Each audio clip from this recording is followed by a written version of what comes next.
नमस्कार दोस्तों, मैं हूं अतुल सिंह। स्वागत है आपका Atul Singh random thoughts and नीति टॉक्स विद अतुल में।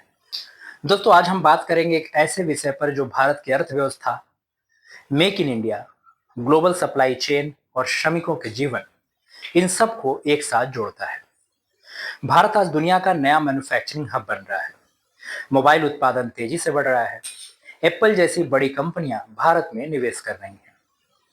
लेकिन एक बड़ा सवाल है, क्या यह विकास श्रमिकों के लिए भी उतना ही अच्छा है, या फिर क्या यह सिर्फ उत्पादन बढ़ाने की कहानी है और श्रमिकों की स्थिति अब भी कमजोर है? आज हम इसी सच्चाई को समझने की कोशिश करेंगे। भारत का स्मार्टफोन मैन्युफैक्चरिंग सेक्टर तेजी से बढ़ा है। कुछ ही वर्षों में उत्पादन कई गुना बढ़ा है। भारत अब एप्पल के प्रमुख उत्पादन केंद्रों में शामिल है। निर्यात में तेज वृद्धि, लाखों नौकरियां सृजित। पीएलआई स्कीम के तहत उत्पादन बढ़ाने पर प्रोत्साहन दिया गया है। वैश्विक कंपनियों को आकर्षित किया गया है। भारत को चीन का विकल्प बनाना यह आर्थिक दृष्टि से एक बड़ी सफलता है। लेकिन तेजी से बढ़ते उत्पादन के साथ क्या श्रम सुरक्षा भी उतनी ही मजबूत हुई है?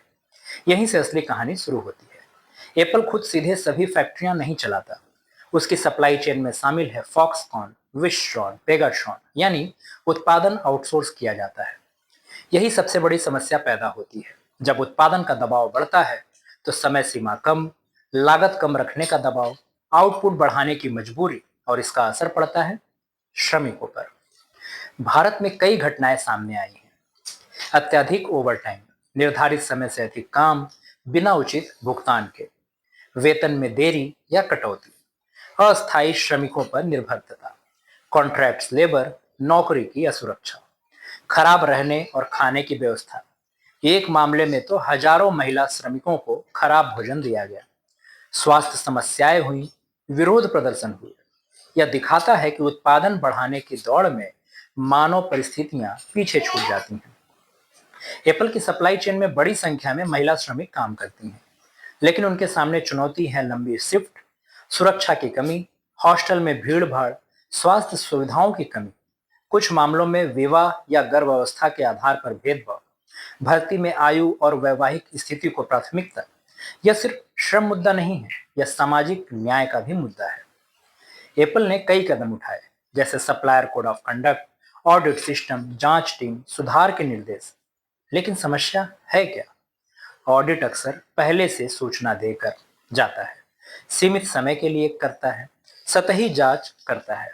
उसका परिणाम वास्तविक समस्याएं छिपी रह जाती हैं, यानी compliance on paper, reality on ground अलग।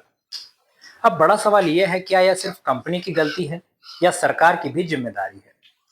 भारत में समस्याएं श्रम निरीक्षण सीमित, निरीक्षकों की कमी, कॉन्ट्रैक्ट लेवल पर कमजोर निगरानी, कानून लागू करने में देरी। कई मामलों में कार्रवाई तब होती है जब मीडिया रिपोर्ट आ जाए, विरोध प्रदर्शन हो, मामला बड़ा बन जाए, यानी प्रोएक्टिव सिस्टम नहीं है, रिएक्टिव सिस्टम है। मेक इन इंडिया का लक्ष्य है निवेश को आकर्षित करना, रोजगार को बढ़ाना, निर्यात बढ़ाना। लेकिन जब राज्य प्रतिस्पर्धा करते हैं निवेश के लिए, तो कई बार श्रम नियमों में ढील दी जाती है, निरीक्षण कम किया जाता है, कंपनियों को सुविधा दी जाती है। यह एक रेस टू द बॉटम का जोखिम पैदा करता है। आज सप्लाई चेन में एक नया मॉडल दिखता है, short term hiring, seasonal workers, labour contractors.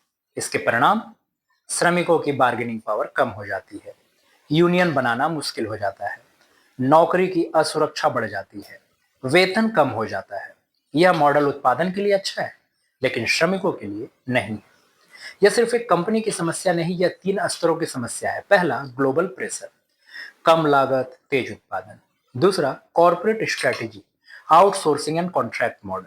तीसरा, वीक रेगुलेशन, कम निगरानी कम जवाबदेही। जब ये तीनों मिलते हैं तो श्रमिक सबसे कमजोर कड़ी बन जाता है। सवाल यह है, क्या सस्ता उत्पादन मानव गरिमा से ज्यादा महत्वपूर्ण है? क्या ग्लोबल ब्रांड्स की जिम्मेदारी सिर्फ गुणवत्ता तक सीमित है, या फिर श्रम अधिकार, सुरक्षित कार्यस्थल, सम्मानजनक जीवन भी उसकी जिम्मेदारी है? इसका समाधान क्या है?